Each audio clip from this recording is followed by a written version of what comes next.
Assalamualaikum warahmatullahi wabarakatuh. Jadi di sini kami dari kelompok 4 akan mempresentasikan tentang merancang dan menerapkan penggunaan metode pembelajaran IPS SD yang berlandasan dengan pendekatan kognitif. Selanjutnya akan dijelaskan oleh saya Risma Nur Izza tentang pengertian pendekatan kognitif. Pendekatan kognitif ini merupakan suatu pendekatan yang menekankan pada kecakapan intelektual. Jadi pendekatan kognitif ini merupakan faktor pertama dan juga utama yang perlu dikembangkan oleh para guru dalam membelajarkan peserta didiknya atau siswanya. Karena kemampuan belajar peserta didik ini sangat dipengaruhi oleh sejauh mana sih fungsi kognitif peserta didik agar dapat berkembang secara maksimal dan optimal. B. Cara merancang penggunaan metode pembelajaran IPS SD yang berlandasan pendekatan kognitif. Salah satu metode pembelajaran yang berlandasan pendekatan kognitif adalah latihan inquiry.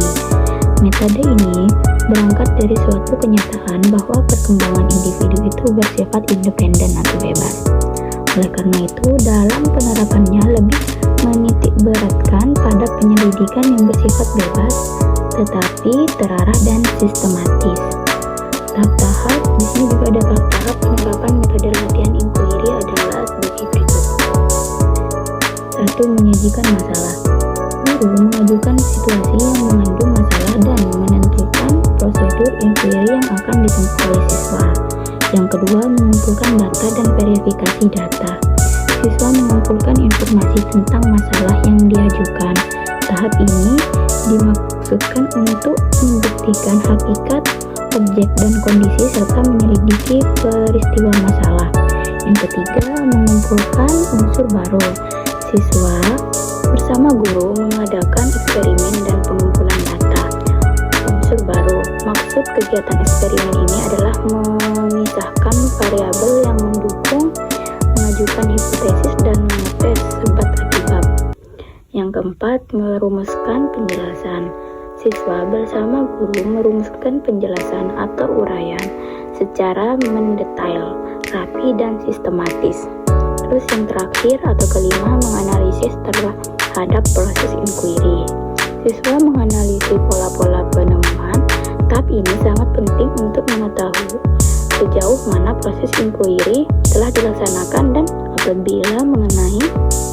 apabila menemui beberapa kekurangan, dicoba untuk diperbaiki secara sistematis.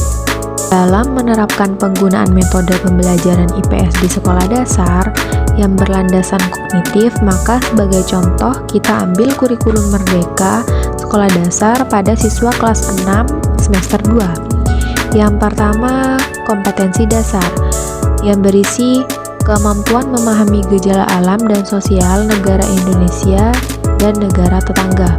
Kemudian yang kedua, materi pokok yang berisi gejala alam dan sosial negara Indonesia dan negara tetangga. Kemudian yang ketiga, hasil belajar yang berisi membandingkan gejala alam negara Indonesia dan negara-negara tetangga. Kemudian mendeskripsikan gejala sosial negara Indonesia dengan negara-negara tetangga. Kemudian yang keempat, indikator yang berisi menunjukkan pada peta letak dan nama negara-negara tetangga Indonesia. Kemudian membandingkan ciri-ciri gejala alam negara Indonesia. Kemudian membandingkan ciri-ciri gejala sosial negara-negara Indonesia dan negara tetangga. Dan kemudian memberi contoh sikap waspada terhadap gejala sosial di Indonesia. Baik, itu saja yang bisa kami jelaskan dari materi menerapkan penggunaan metode pembelajaran IPS di SD yang berlandasan kognitif. Kurang lebihnya kami mohon maaf. Wabillahi taufiq wal hidayah. Wassalamualaikum warahmatullahi wabarakatuh.